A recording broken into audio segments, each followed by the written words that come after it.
We are awakening. We are awakening. We are here for our guest Satsang with Loch Kelly. Welcome, Loch. Hi, nice to see you. Nice to see you. Nice to see you. Loch, well, we all know Loch because we've seen him here before, right? Many of us have read his books. But Loch Kelly is a meditation teacher and psychotherapist. He's the author of Shift into Freedom, which is the book we talked about last time Loch was with us. And he is the founder of the Open-Hearted Awareness Institute. Loch teaches effortless mindfulness, which we're going to learn about here tonight, both in his new book, The Way of Effortless Mindfulness, and I know he teaches that in person as well. Effortless mindfulness is an advanced yet simple form of mindfulness that can liberate your deepest levels of suffering. Through a small initial effort of unhooking awareness from chattering thoughts, you can discover your already awake, loving nature. Yeah. So, again, welcome. Thank you. That sounds good to me. Yeah, sounds good to me. And I'll tell you, I so enjoyed reading your book on effortless mindfulness. I'm so happy. Yes, it really is a joy to share this with people and see how they have been benefiting. Yeah, good. So I'm excited to share it with our listeners tonight. Let's just jump right in. Can you tell us in a nutshell what effortless mindfulness is? Sure. So in some ways, the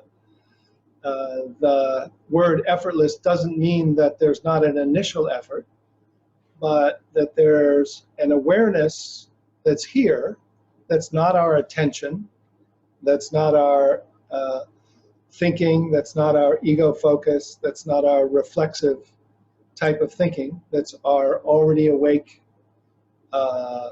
nature. And when we shift into this level of mind and this new sense of self, we can still be related and connected to everyday activities.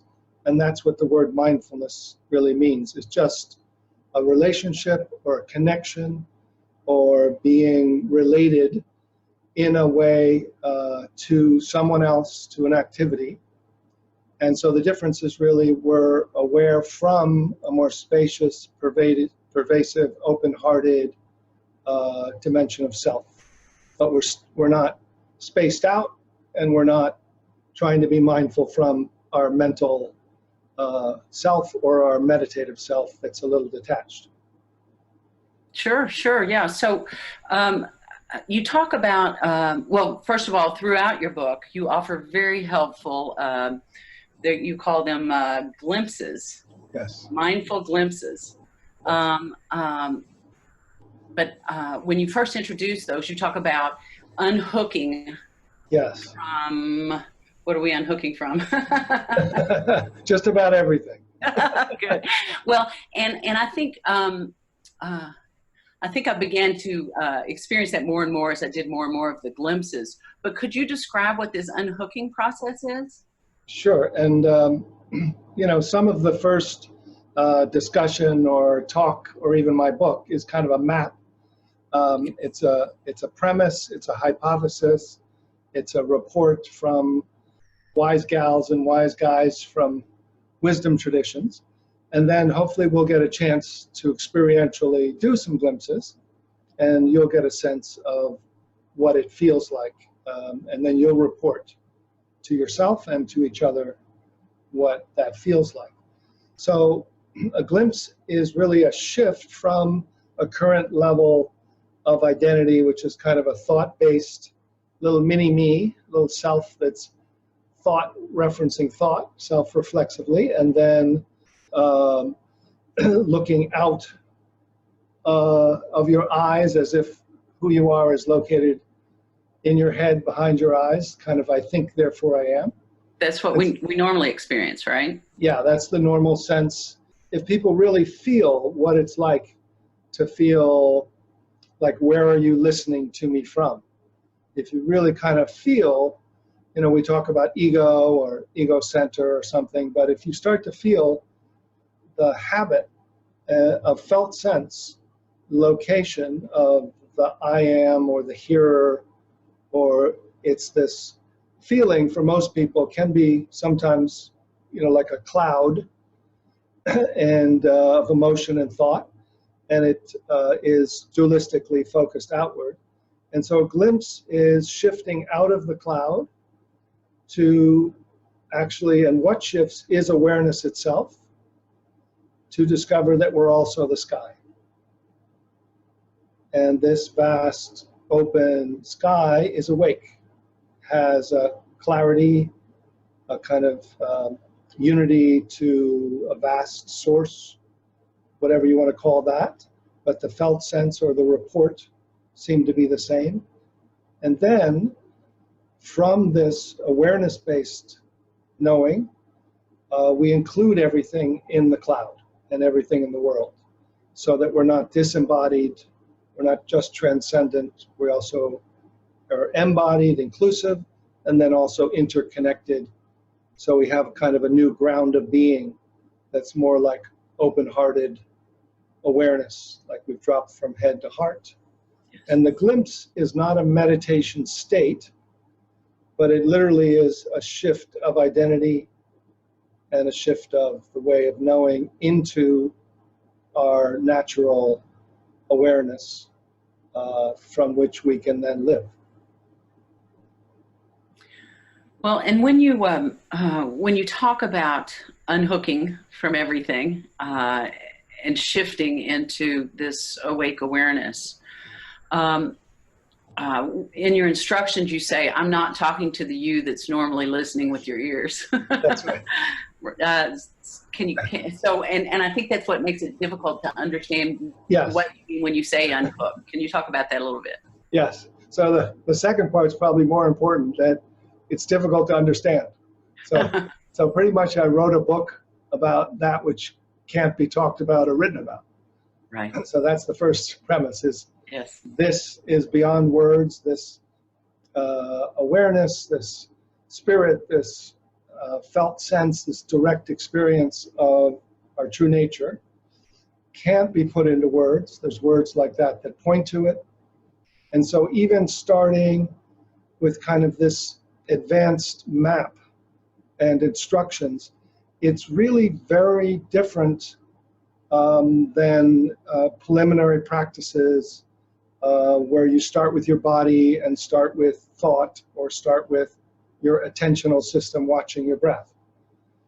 So, and yet the practice, once you kind of get the feeling of it, is just as simple as any practice of learning yoga or qigong or basic mindfulness, deliberate mindfulness, like watching your breath. So it doesn't take any longer, it's not any more advanced, because the awareness that we're seeking is already inherently within us. So the premise, having spent time finding ways and meeting with people who were able to shift into different, out of this current constellation of consciousness into this awake embodied presence. And then what I did is I watched, how did I lose it? And I felt this kind of contraction or this identification. And then then I go back again, then I come back again. And then I started saying, okay, so let's watch it really closely and then see, how do I have to sit for 3 hours or 3 days or 3 months or 3 lifetimes in order to let it kind of reveal itself? Or I lose it very quickly. So it seems what happens is awareness, which is in this unity consciousness, gets triggered, and some triggers can just get triggered, and there's like a little, but then it still just is known and felt, and like, whoa, wow. and still it's just part of the dance. And then sometimes there's a trigger and then a collapse, almost like a part of us comes back and re-identifies. So when that happened, I just felt like, oh, well, awareness in its ultimate form is still free, and then it's not just that there's a thought or a feeling that's arising that necessarily will make us identify. You can be awake and have the most intense emotion and still be like, wow, just not identified, but almost like, this is so incredibly painful and okay and like life, and then but this habit seems to be that local awareness, which is able to focus from awakeness, kind of just innocently identifies or attaches or goes back to this habit. So the simplest way to return is literally to talk to you, the awake one, and ask you if you can take that identified, attached local awareness and simply let it open to return home to the awareness that's already awake without our help. And then from that awareness, notice that it's none other than emptiness and appearance, that there's a kind of a stillness and movement that's embodied, kind of spacious and pervasive, and then you're back home to this awake consciousness. And then there's practices that help stabilize, because there's different pointers to not only the first waking up, but kind of waking to, and then waking from, and then waking down, and then kind of remaining, training to remain, and then waking out to create and relate and talk and walk and open. So that first movement is the one we'll play with, and I talk a lot about as unique in this book, which is that awareness disidentifies or drops from head to heart, and that literally you're not doing it. So this is where 99% of people with great intentions and wonderful hearts and devotion have not awoken or been able to stay stably awake, because they're trying to do it with the reflexive thinking, the attention. They're trying to do it with the ego or a doer, or they just surrender into not knowing, but then they don't discover what's the already operating system two that's already awake. So that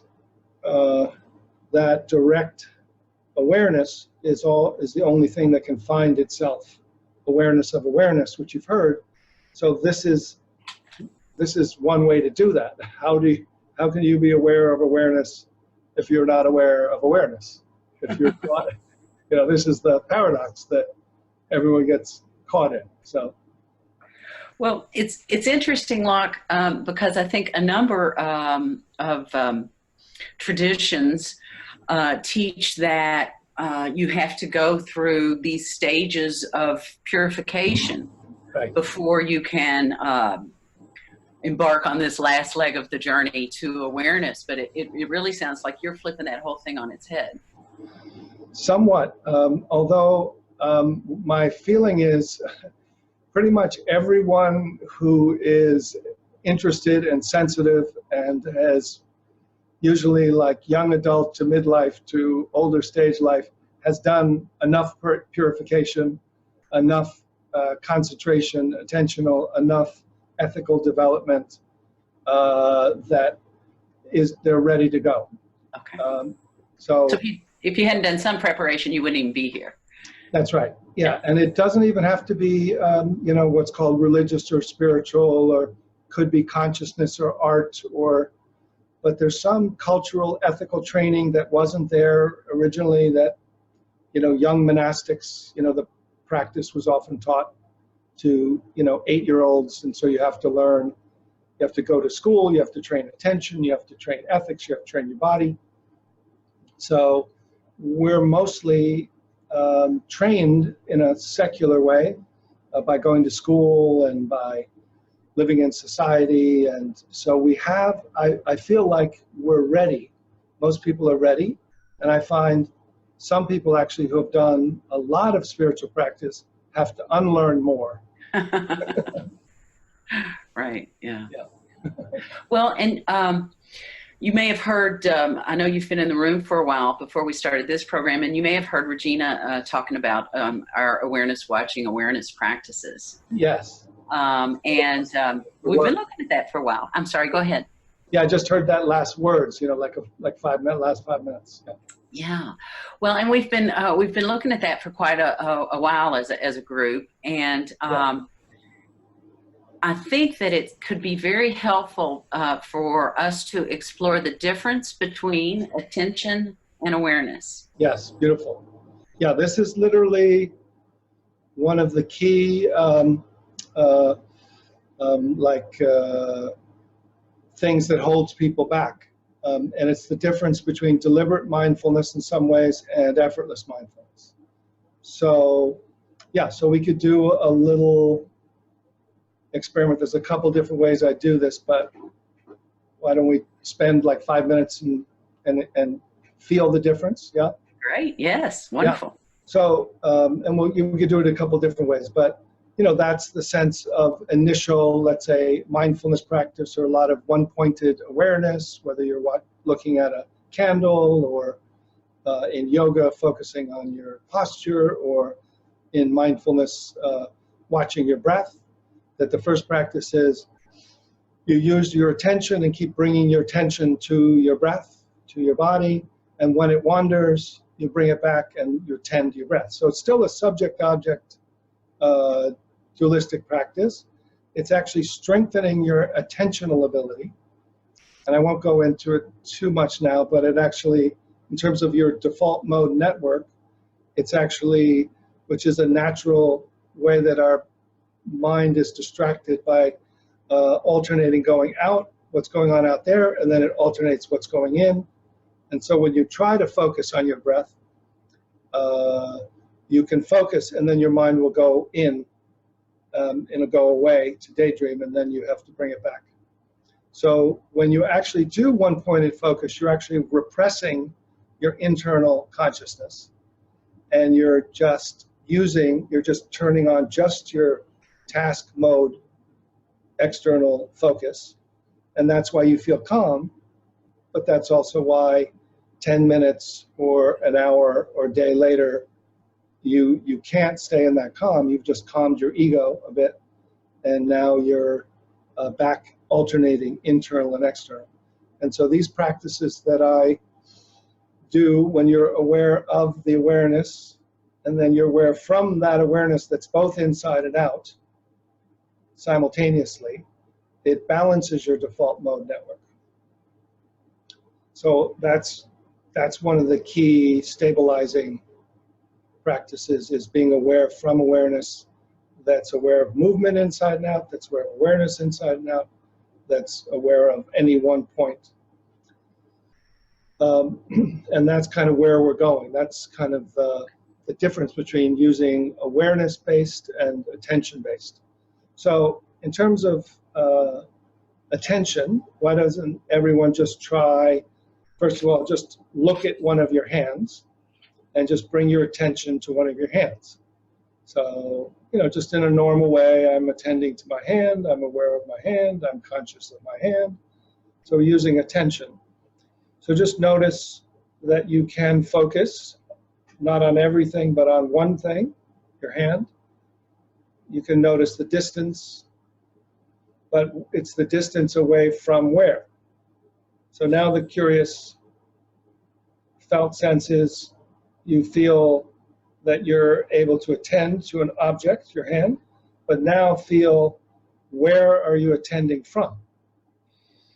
So now shift to locate, just like you located your hand, locate the attender or the focuser, and feel the location as much as you can, and then notice the relationship between the felt sense of focuser and focused, right? So there's a real kind of subject-object, like back and forth going on from scene to seer. Yeah, does everyone pretty much feel that? Yeah, and it does feel like a back and forth. It just feels like a back and forth. So you can, you can kind of, if you do that as an object base, your internal process will calm. You'll actually suppress it, and you'll feel calm after a while. But then you'll be in a little bit of a sauna meditation. You'll kind of be just kind of, oh, that's very nice. So now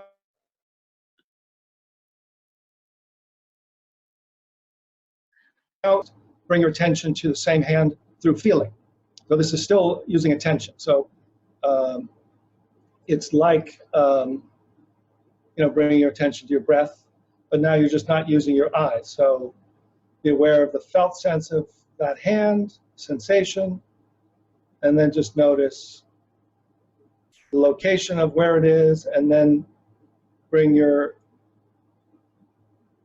just notice where is the focuser. Where are you focusing on your hand from? Where's the location? What does that feel like? Is there an area or a location of the subject as well as the object, right? And so now it feels like almost like a telephone call. There's still, right? Something like that. Someone else want to say? Yeah. Still the same thing. It's just now you're not just using your eyes as one of the modes. You're using felt sense, but still the same. Yeah. Pretty much everyone feel that? Okay. So now we haven't done this yet, but what we're going to do is we're going to unhook awareness from thinking. We're going to have it drop down and feel your jaw from within your jaw. Then the feeling of awareness is going to come down and feel your shoulder from your shoulder, so that the awareness, like a bubble, doesn't have to stretch down to your shoulder, and it doesn't have to keep checking with thought. That literally, the location of the knowing can drop and move, so you're knowing your shoulder from within and then down to your elbow, and then we'll just see what it's like if your awareness can feel your hand from your hand, and then also from kind of the field of awareness all around. You never know. Might as well give it a try. So this is the premise, that awareness is identified, but it's actually can be aware anywhere, outside or in. So we're just going to curiously feel what it's like, and maybe we can start by just feeling as if awareness is identified or attached. So you're kind of more aware of the hearer or the focuser, and then maybe feel first that awareness can kind of unhook or let go and just step back.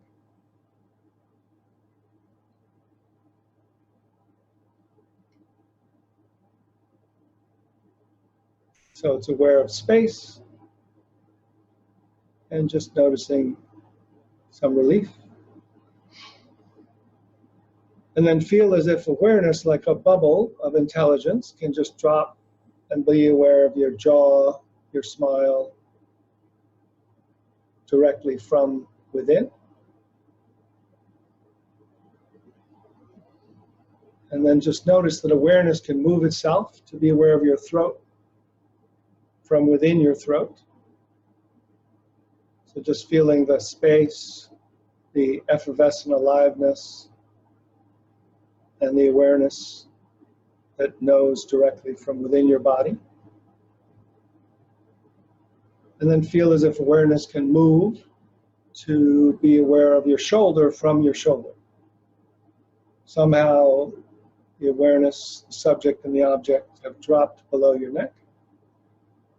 And just move to your upper body and to your shoulder.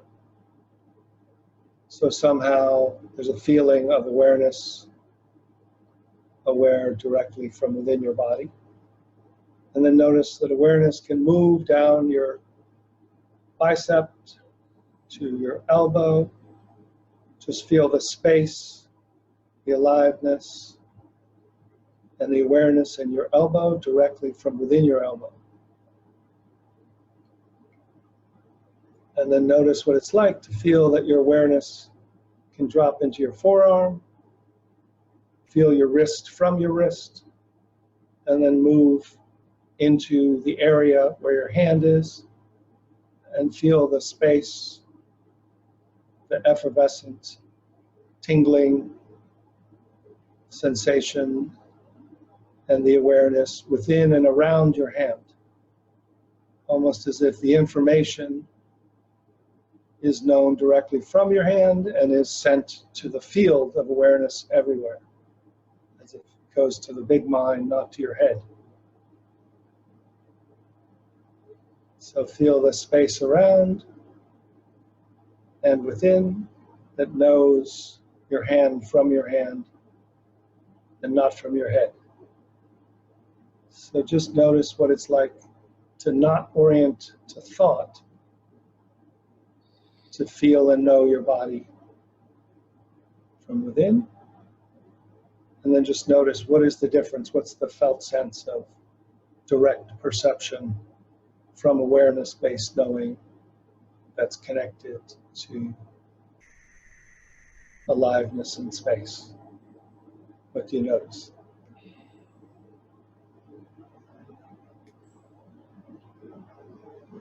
Is there a difference between the two?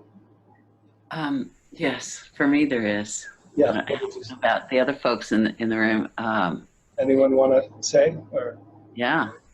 You're welcome to take the mic. Anybody that wants to share on that. I feel like when I was just using my attention, I'm really focusing, and I even get that furrow in the brow. There's like a lot of tightness in it. It explains why I get eye strain so much looking at the screen, but it was like all right here, and it felt as if most of me was in this area. yes, beautiful. And then when it really clicked when you said something about the elbow, because Yes. I never really pay attention to my elbows. So something about that was like, oh, you can feel yourself from within on your elbows. Yeah. Like, I don't think about my elbows very often.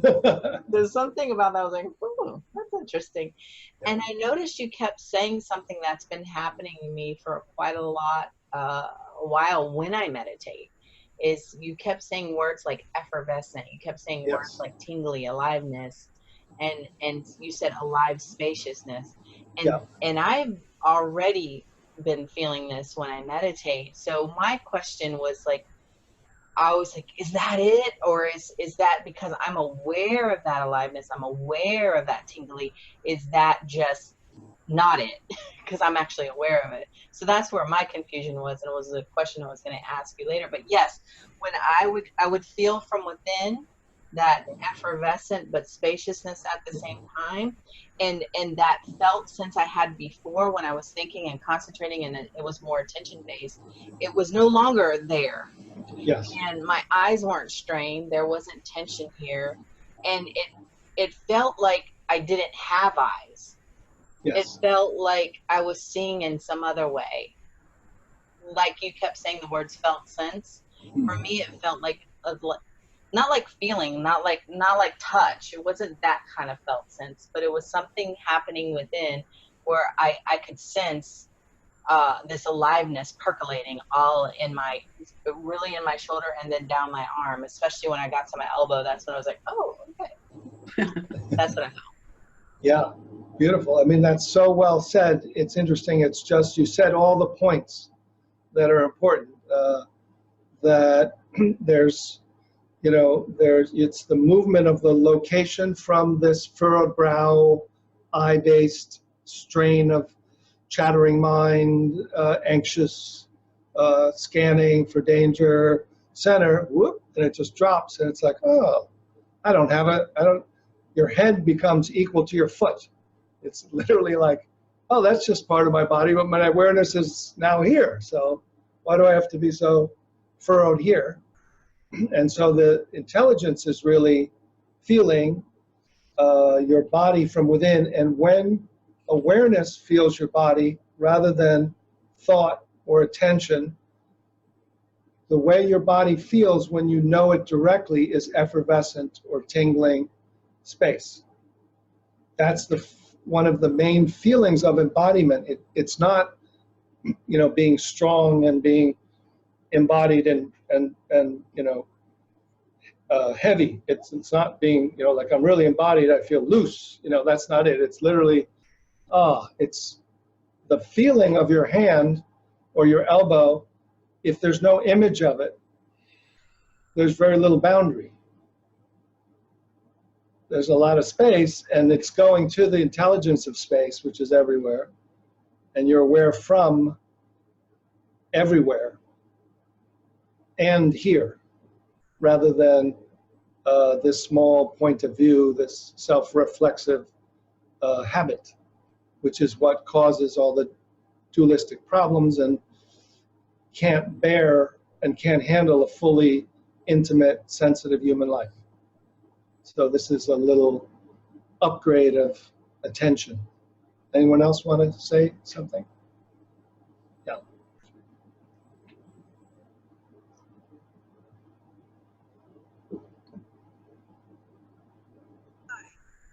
So I have. I can't hear. Can everybody else hear? Cheryl, maybe you need to stay up by the computer so we can hear you. So I'm not going to label what I'm experiencing, but it's very often. I have Volume is very low. Yeah, we can't hear you, Cheryl.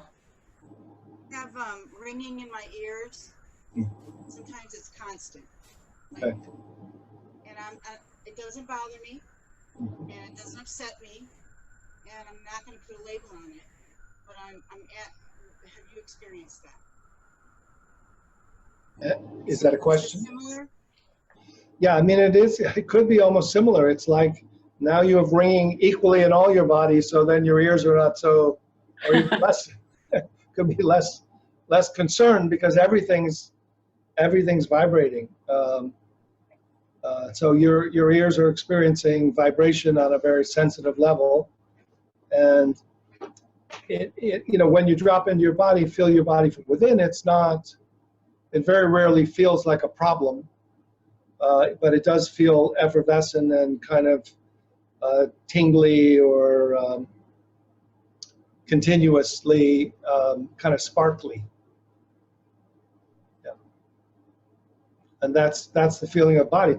And then what happens is when you do that, because you're not kind of cutting yourself off, literally the next feeling when you've really gone into awareness-based embodiment, which is tingly, then a little bliss is part of it too. There's like a continuous bliss, little tiny, like pleasant, and it literally has been measured as endorphins, like almost the same as somebody who's just run or exercised. But that's actually our body's natural biochemistry is kind of a little tiny bliss, comfortable, free, non-worry, non-tension, non-fear of others. It's like, you know, a Tai Chi master. You just drop in and now you're awareness based. Loch, can we talk about a couple of things that I experience as obstacles to fully being in that exercise? Yeah. For me, there's like a pull to return to the thinking mind for it to interpret the experience that I'm having. So I still kind of get some of that back and forth. Yeah. And the other thing is the thinking mind really wants. Well, you know, bells and whistles. It's like, well, that's not very special. That can't be it. Yeah. Yeah. So those are beautiful. Those are two of the, you know, the great, what I call in my book, you know, traps, eddies, myth understandings, and rerouting instructions. You know, so that, you know, sense that this kind of that there should be kind of like fireworks rather than low-level continuous bliss. I will take the low-level continuous bliss rather than the fireworks.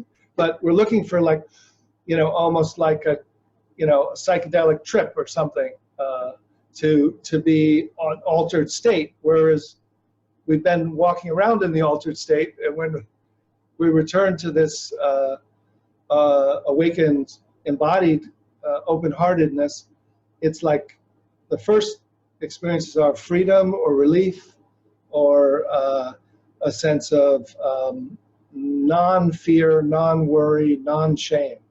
So it's almost like, it's almost like simple. It's like, oh, just me, except minus everything else I've been worried about and all the other negative stuff that keeps coming back. It's like, where'd that go?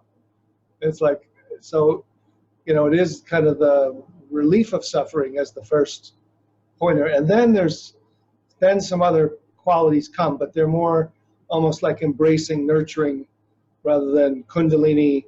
I mean, you can definitely have energy releases or stuff, but the real foundation is well-being,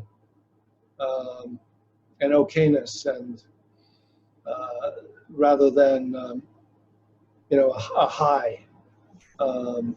So that's the one thing. And then the other thing is that going back to thought for a second opinion is the normal way to go.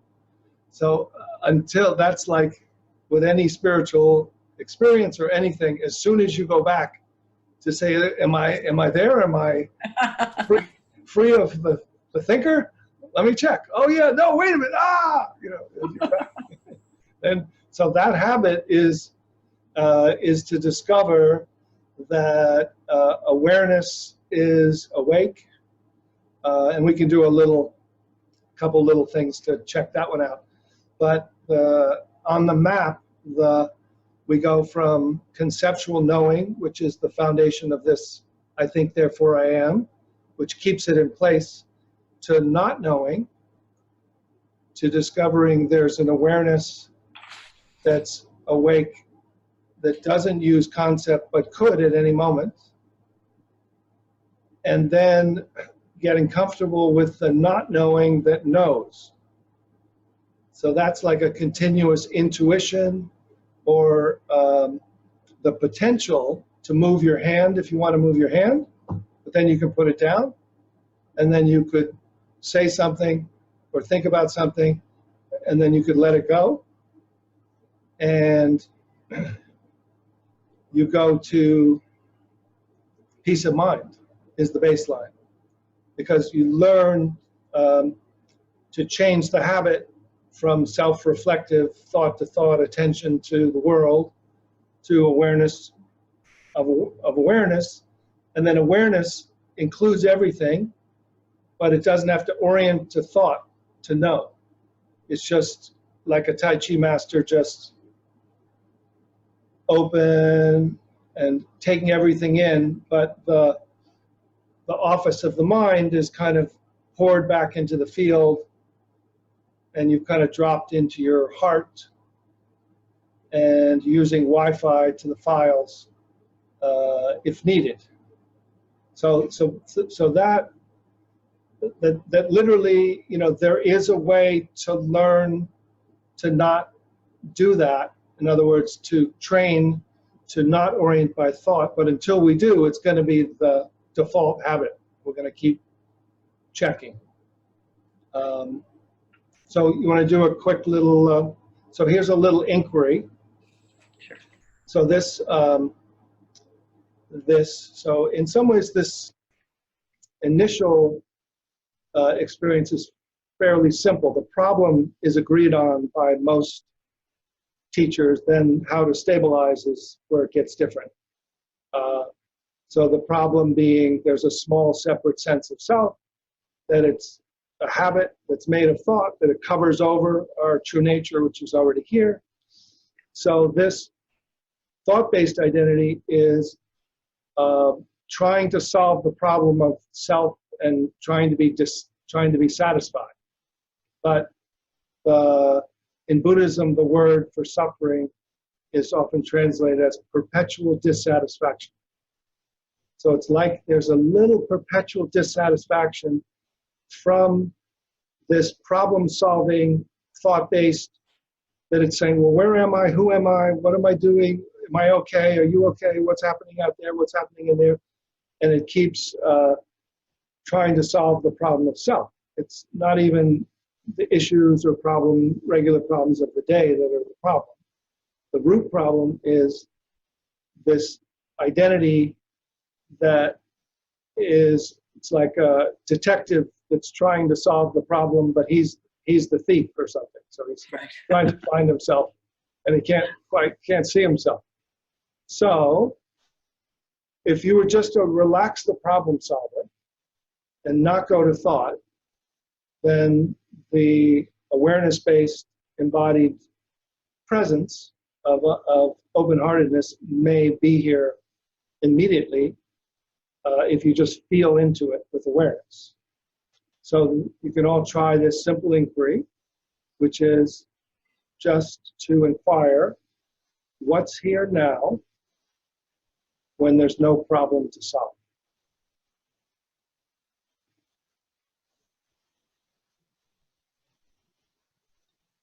Just letting the problem solver relax, letting awareness feel down and back.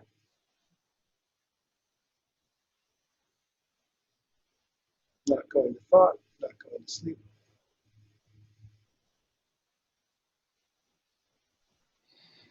What's aware?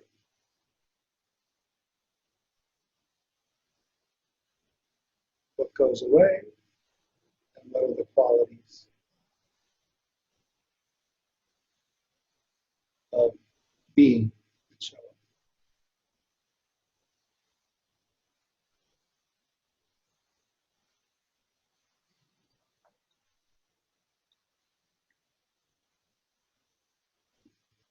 So for those who are listening later on, you can just hang out as long as you need to. And if you're with someone else, you can kind of share out loud. So anybody want to just say, what's the feeling of being that's here when there's no problems? And you guys, please feel free to share. I think a lot part of my problem sitting here with you right now is the mind's going, you're doing an interview. Pay attention. Right. Looks like Cheryl. Anybody Cheryl, else? you going to share? She's sitting in front of the computer. Mm-hmm. Oh, she said stillness. Stillness, yes. Anybody else? Do we have anyone on the participant or the chat thing here? Ron looks like he's getting up to share. Okay. Shauna said aliveness. Okay, yeah. For me, it was kind of an affectionate beingness, just Yeah. just very, very, very kind of peaceful. But again, there was a not really a tingly effervescence, but something there was just like the Yeah. affection, or there's something. Yeah, beautiful. That affectionate beingness, that's kind of the open-hearted awareness, love, and, felt sense of love, unconditional love, being rather than doing, rather than thinking. Yeah, that's the sense how, yeah. Yeah, I would call it like a vanilla quietness that was loving. I say vanilla because it's not directed to any one specific thing. Right. So kind of an evenness or something like. Very even. Very, yeah. very even. Very even, unconditional, or equal. Yeah. Yeah. Extremely. Yeah. That's what and I what, meant to say when I said vanilla. And what was the second word? The second one was? Quietness, presence, but there was more to it than just that. It wasn't. Can you hear me? Yeah. Barely, Jay. If there's anything So you can quietness, presence. I'll repeat what he says. There was a presence and aliveness, though, that was there too, and yeah. Loving quality. It wasn't nothing. There's not a void. Right. It was definitely alive, and yes. that. Yeah. So not a void. So it's like when the doer goes away, the fear of the doer is, oh, I'm going to be in emptiness, and emptiness means at best neutrality, but probably like a void, or like I'm not going to be human, or I'm going to be gone, or something like that. And meanwhile, what shows up is this affectionate presence, this kind of loving evenness, this effervescent awareness. That's the real feeling of being. And how far is it away? It's that far away. It's literally what's here now when you don't do that. When this habit relaxes for 1 second. Yeah. I was just joking. I was going to say I just saw a $9.95 charge on my credit card. That was a joke. That's a good deal. Yeah, you're getting your money's worth, Jay. Money's worth.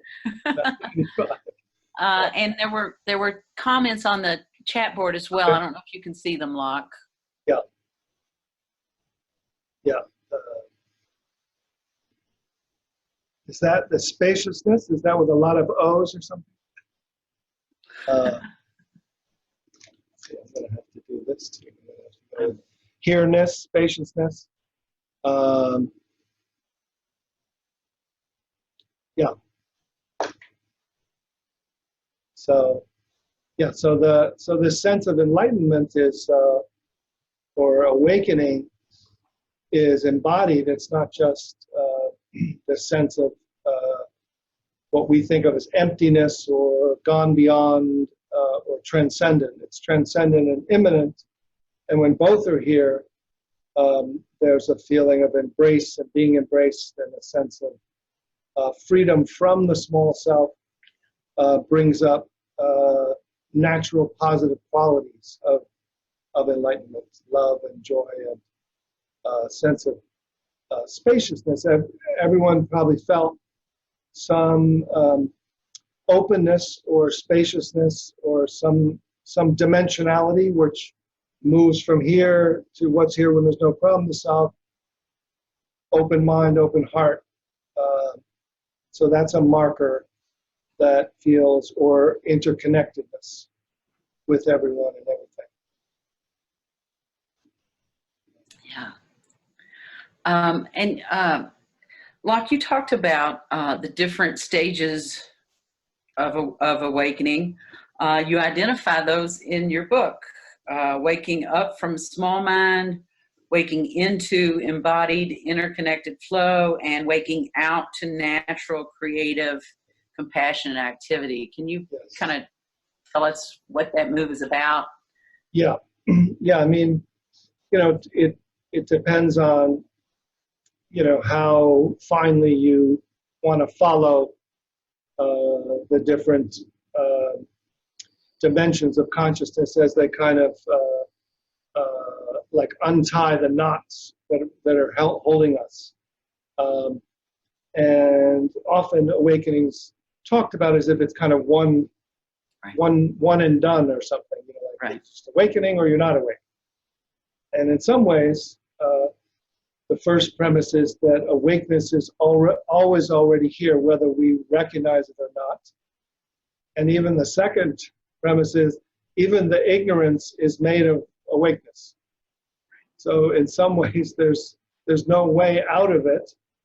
So awakening is just almost like a relative level relaxation and a shift, like a figure ground shift from the relative reality, which is looping on itself, to the already awakeness, which is waking up from the small conditioning, subject-object, thought-based emotion, to the awareness. And then the awareness sees that everything is made of itself. This is really the key that moves to waking into embodiment or waking into unity consciousness. It's not just, so many people will stop at initial waking up to pure awareness, and they even call it non-dual awareness, even though in Buddhist tradition, it's non-dual is both ultimate and relative are not two. So it requires coming back. So that pure awareness as a witness if you feel that awakening is just being pure awareness and everything else is coming and going, in some ways that's still a meditation state.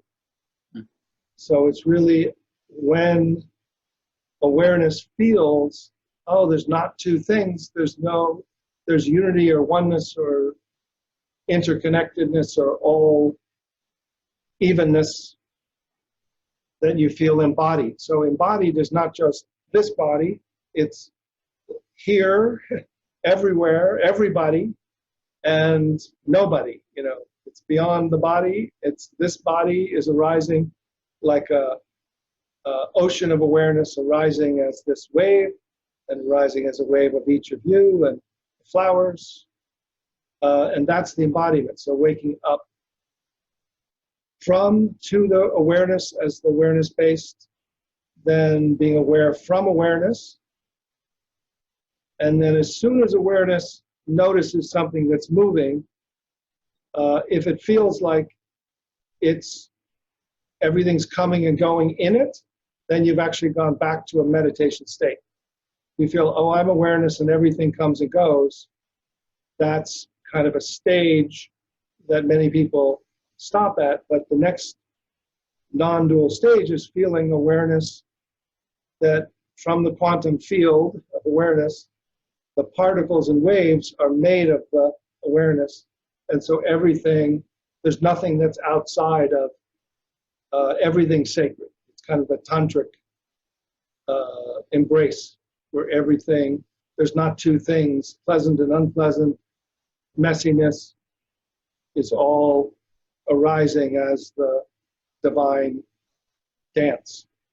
And that's embodiment. And then waking out is really kind of awakening to this new operating system that's not thought-based, but is awareness and then kind of open-hearted.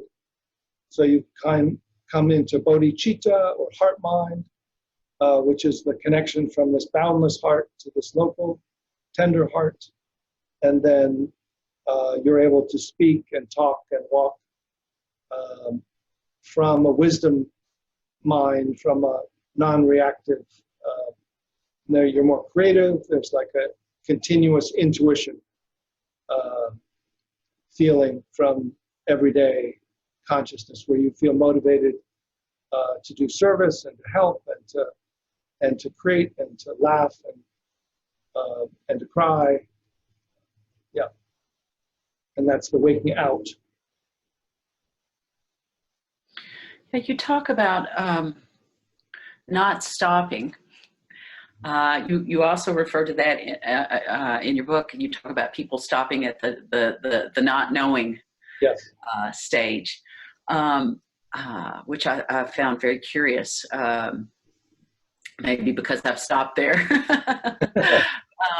but I guess I'm curious about how, when you say don't stop there, what exactly are you suggesting happen next? Yes, good. Yeah. So yeah, it's we have a small self and then a no self. We have a thought-based mind and then a not knowing, which is the first kind of transition. But then the curious thing, oh, are you just free of the thought-based mind and the small self?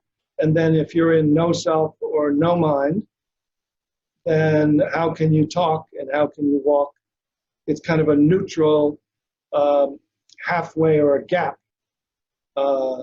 So then what happens is the awareness that unhooks from small self and conceptual knowing to not knowing, no self, then it discovers, the awareness discovers, oh, there's already an awareness that's awake by itself, and that awareness is the source of mind.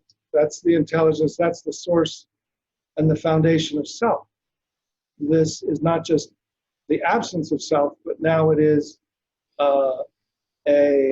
what's called, nature of mind, or I guess they call it self with a big S in Hinduism, but Rigpa in Tibetan Buddhism. It's knowing. It's not just not knowing, it's not knowing that knows. So that new knowing isn't conceptual knowing. It's prior to conceptual knowing, like a baby is awake, has awake nature, but then it also can use the conditioning and the mind and the body of an adult human being, and it's now wisdom mind because it's not dominated by small self or small mind. It's actually able to be the new operating system rather than just the negation. Right, right.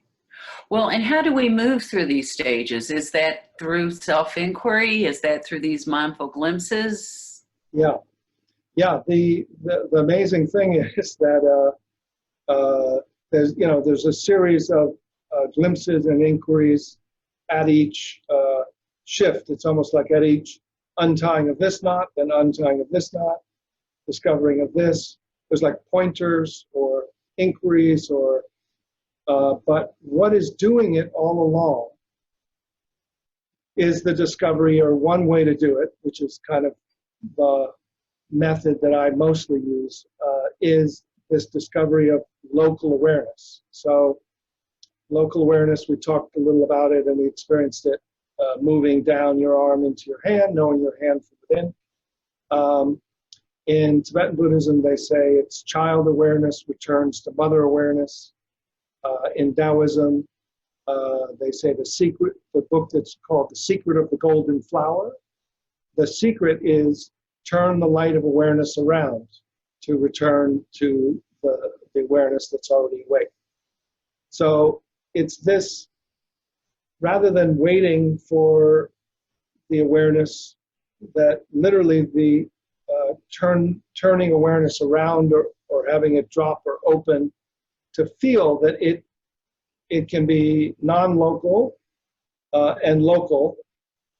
So starting to have it become aware of space, have it become aware of itself, and then from this pure awareness, be aware, curious, is whatever's arising made of awareness or not? And now as soon as you're here, you're not using your mind to inquire. You're actually in the felt sense of awareness, feeling of whether something that's arising is separate or whether it's actually made of the awareness. And it has an insight or a feeling that almost like, oh, there it is. Oh, right. And then it kind of unties that knot, and then it's like everything's interconnected. So it's in deliberate mindfulness, they have what they call the 4 foundations of mindfulness, which is one of the main structures.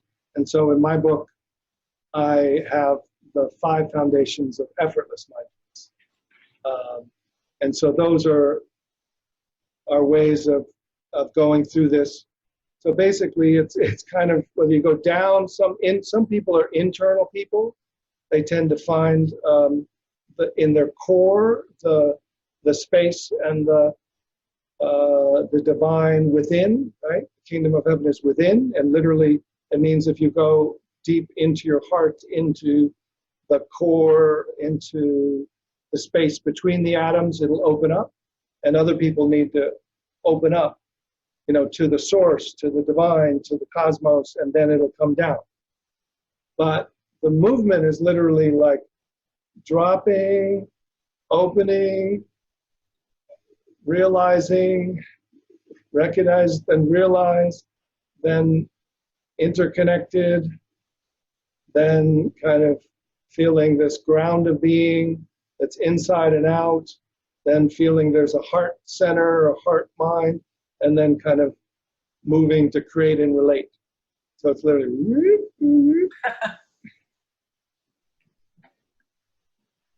so that's what awareness does. It unties this knot, it unties this knot, it unties this knot. And literally people who, it's kind of the 5 stages, like Ken Wilber talks about 5 stages in all traditions of levels of mind, and that return to, first are meditative states, and then there's, transcendent, and then there's embodied, and then there's interconnected. And so literally this is one system called Sutra Mahamudra, which is a kind of a North Indian system that I kind of updated with other wisdom traditions and kind of reverse engineered some of the practices to make them contemporary. But the tuner is this feeling of the awareness that some of you felt could feel your move and feel your hand from within, and it can also feel, so it's what can be aware of awareness. So this local awareness, so this is one of the things that literally is what is awareness of awareness. It's one way is local awareness, literally unhooks and is aware of space, and then it keeps going until it discovers an awareness that's already aware. And then you are aware from there, and that's the first foundation of effortless mindfulness is local awareness, aware of spacious awareness.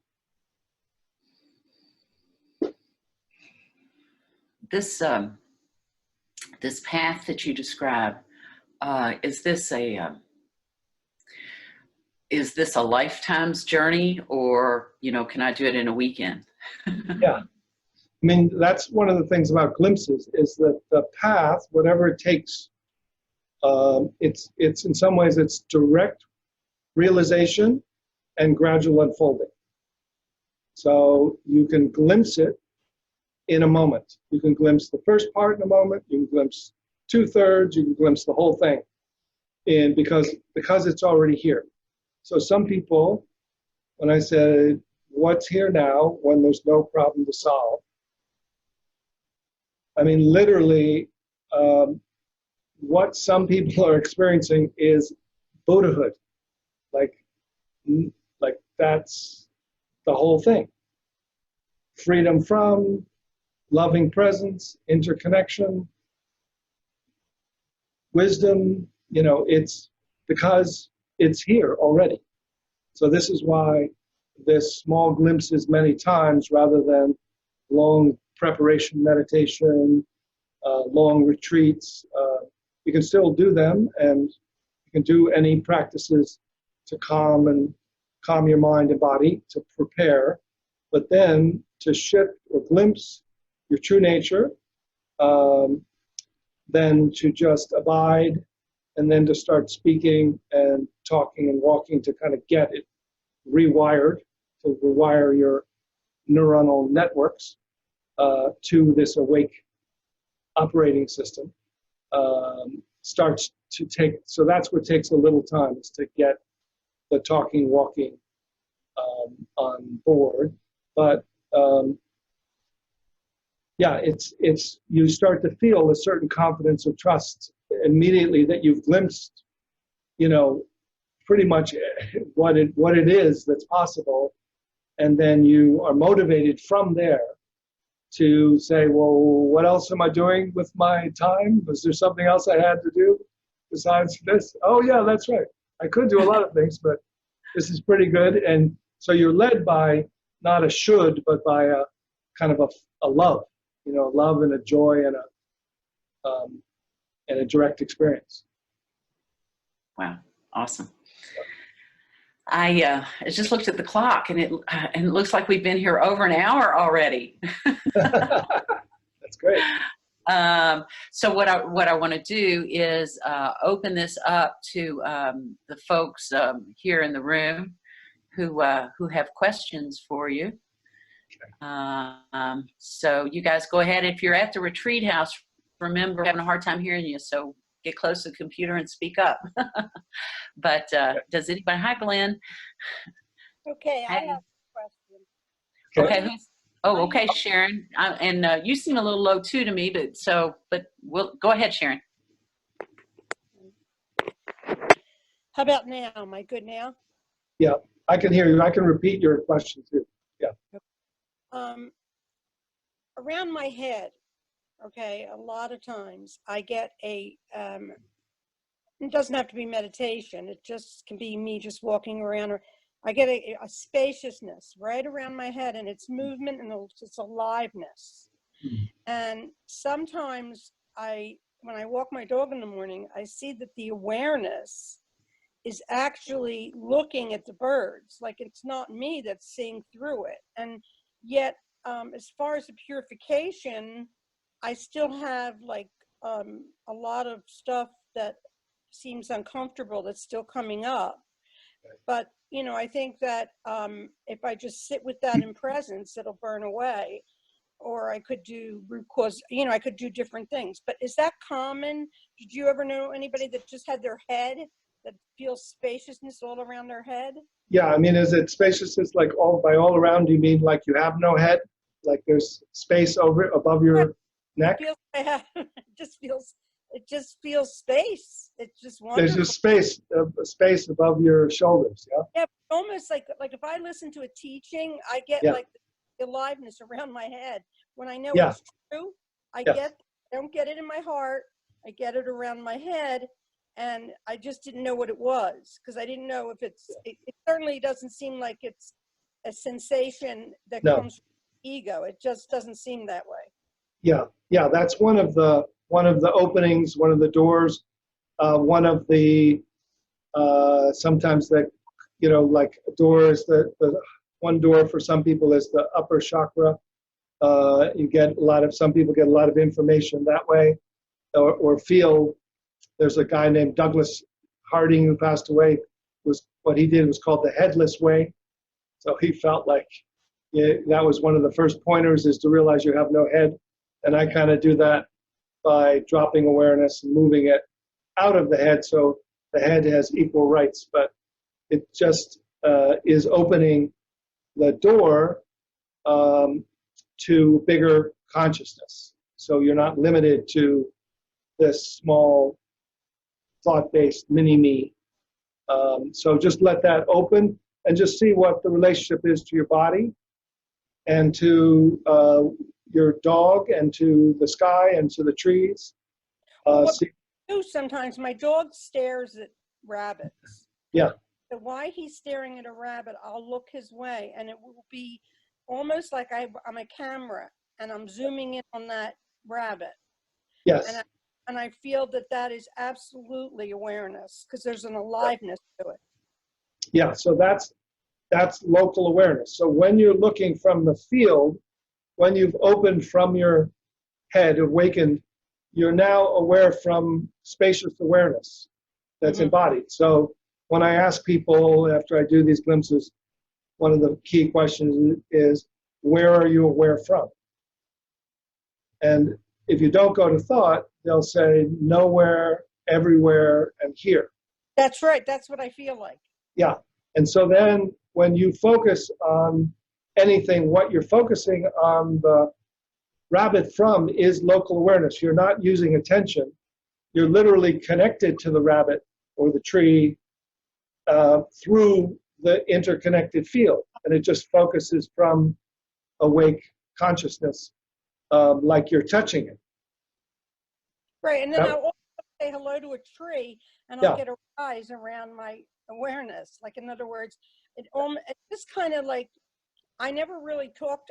I think I might have told Regina a long time ago, and I didn't know what it was, because we talk a lot about purification under here. And I still have, you know, what I've learned is that when these thoughts come up that are undesirable, they want to be seen.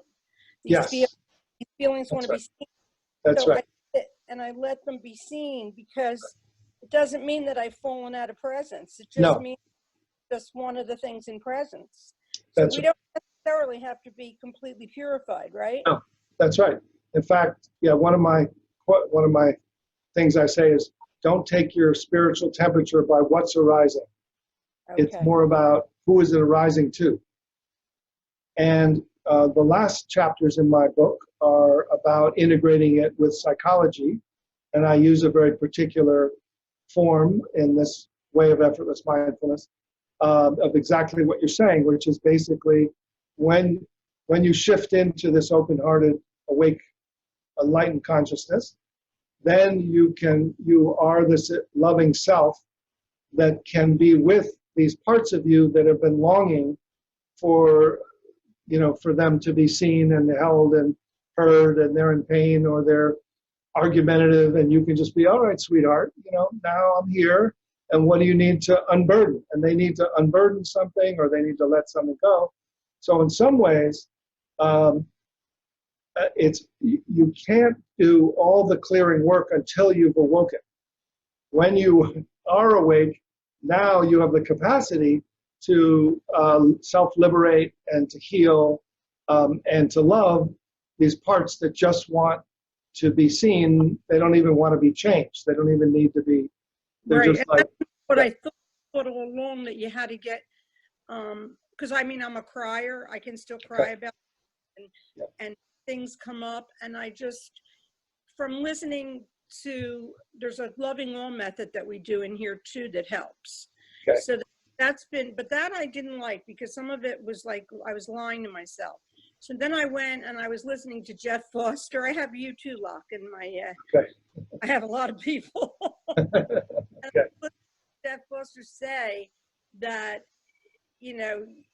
that everything wants to be seen. I've seen Adi Shante say that. So now that's what I'm. Yes. But I wouldn't call myself awake. I just know that I have awareness. I know. I think it is what it. I think that's what's seeing. I really think that's what's seeing. Well, I'll call you awake. Is that okay? No. but being awake, then the love comes. That's like the stage of awakening, the initial stage. And then the next stage is loving everything as it is, because now you have the capacity. Take a look at the later chapters. It's a form of psychotherapy that uses self as the primary healer. It's called internal family systems. I know family systems. Yeah. That's about the parts of us that haven't been healed, right? Yes.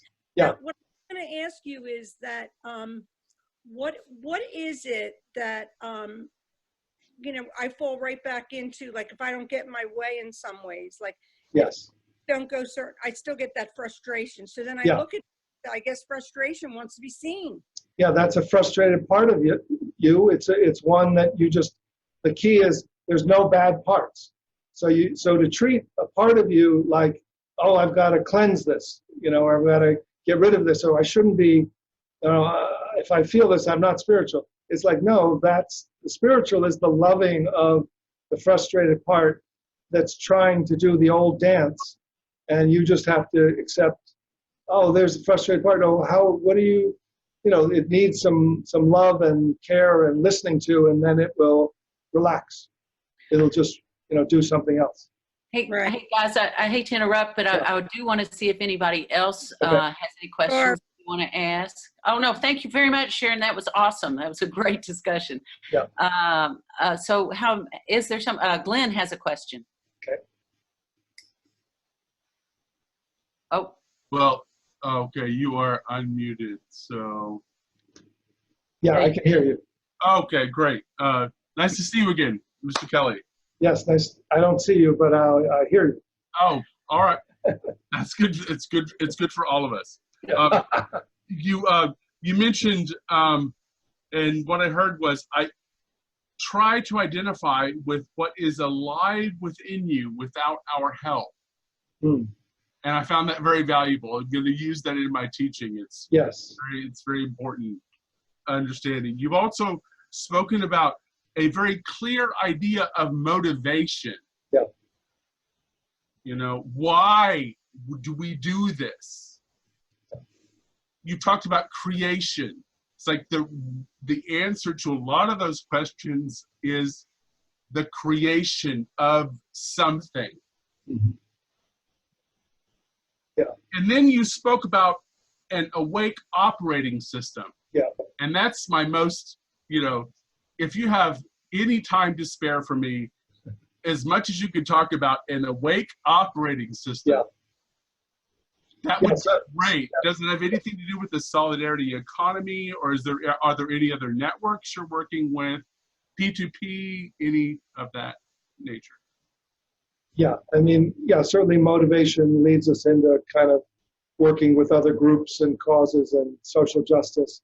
But the operating system, the awake operating system, is saying that awake awareness is not passive. So when you awaken, it's not just like, oh, now there's this awakeness and it's just always awake and I'm sitting on a cushion and there's no thoughts. So then when awareness realizes, oh, thoughts are made of awareness, and now there's this compassionate, loving heart that is the new center of the formless meeting the form, then there's a new motivation that's not from the dualistic mind and conditioning, but it's the real feeling that awakening is the next natural stage of human development, that we can live from an awakened consciousness, which includes our personality and our thought. It's not just devoid of the relative level of small thoughts and Or I would say unusual. unusual. That it's Not even unusual.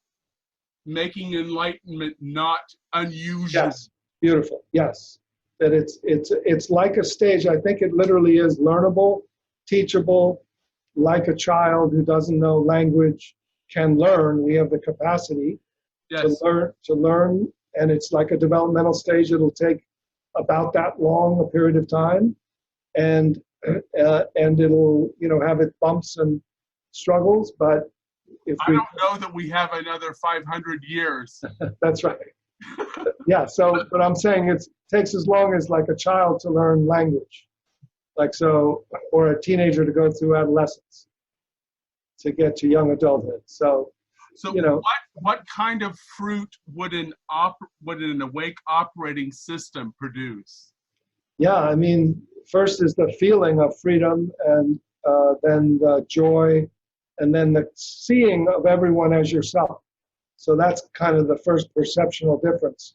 Rather than seeing difference, you kind of see same. You see everybody as, well, that's me.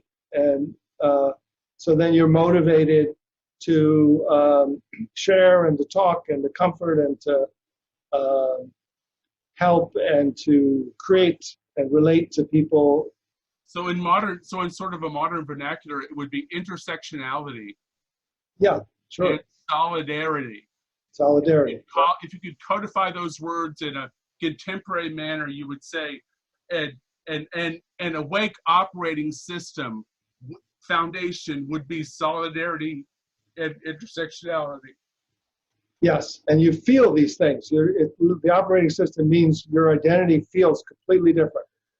Like you're not going up to the screen of your mind to look for answers or what to do or what's going on.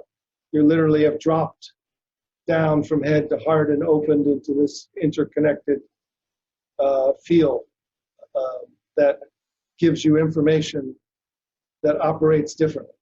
Yes, as has been my experience. Great, wonderful. I'm happy. Yeah, there are those that are living this bliss. Yes, I I'm agree. here in Brooklyn, New York, to tell you the bliss exists in Brooklyn, New York, with Brooklyn along it. All right. Yes, I agree. Yeah. Thank you, Glenn. And who else would like to ask Loch a question? We have 7 minutes. Dawn. I want to ask, he talks about living from awake, open-hearted awareness. And I know Adyashanti talks about waking up in the head and the heart and then the gut. Yes. And I feel like I've spent a lot of time in this area. Yeah. And I actually feel like I'm ready to explore what it might be like to live from my core, like what Adyashanti talks about. And the reason why I mention Adyashanti, because I know he is part of your kind of lineage. He kind of like, hey, get out there and show the world, let's teach. So I just wish, or I would like if you could speak on that. Sure. How do you view that? Yeah. So he and I have talked a bunch about that. It's a little different. What he's talking about is the second part of waking in. So when we have very similar experience of waking up from. And then when he wakes down and in, you're waking from your head, you're waking from your emotional part, and you're waking from your gut. And so then once you've wakened through the emotional part and the gut, that's when you start to love those parts that have been hidden within you, that have been repressed contents and disembodied feelings of deeper aggression and fear that can be loved and more embodied. And then what I'm talking about, open-hearted awareness, is actually more of what's bodhicitta, which includes your whole body, but is a different heart than what you wake up from. It's this heart-mind, which becomes kind of the center, which is able to heal the gut. It's almost where you're able to love the fearful, traumatized parts from, is this heart-mind, which is not just your emotional part. Great, thank you. Wonderful. How about anybody else? Ron, do you have some questions for Loch? I know you've been reading his book. No? I guess you've answered all Ron's questions. Okay. Again, folks, the book is The Way of Effortless Mindfulness. Okay, I do have one, Jacqueline. So you said this is our next movement in natural development. Yes. What's the movement after that? Where do we go from there? Well, I mean, I'm kind of saying that awakening, full awakening is the next possibility, moving from operating system 1 to operating system 2. And then, then the motivation is one of cooperation, love, and transformation from individual to your intimate relationships, to your small community, to bigger community, to creativity. So creativity starts to come from new ideas and new ways of collaborating together, a feeling of more community, and hopefully that, that's, one of the most important things is this awakening as we develop and as we help each other awaken together, then we can create a new way of living and new sense of community.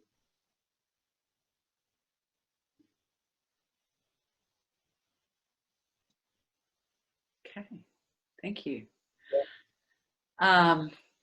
Well, Loch, what would you leave us with? Well, I'll leave you with that sense that, to find your own way. I encourage everyone to be true to whatever works for you and matches your own learning system of awakening. Find some support, but trust your own inner guidance and check it out with community and teachers to see whether you're on the right, not caught in a little sidetrack or eddy, but are unfolding in a way. And then just trust that there is something greater than you that's calling you home. And, let that sweet, silent voice talk to you and be comforted by the bigger feeling of love for all your parts and all your life. Wonderful, thank you. And Don has typed the name of Loch's book, The Way of Effortless Mindfulness, in the room. Here's the book, here's a picture. Yep. And Loch, you tell us your website for people who want to go and explore more with you. Yeah, sure. It's lochkelly.org, LOCHKELLY.org. And there's a book page there, and there's events page, there's YouTube's, there's actually a book club that I do little videos on for the next few months that you can see some videos and join for free on Facebook. Yeah, I'd love to see you all at some event. I just did a weekend, which was profound when we get a group together and can really cook, you know, and stay in it and drop out of the mind and relate and walk out in nature. It's really quite healing. Wonderful, wonderful. Loved your book. Love you. Thank you so much for being here with us. So welcome. I love your community. I love you. And so glad to be part of each other's connected life. Thank you. Okay. All right. Bye. Bye-bye.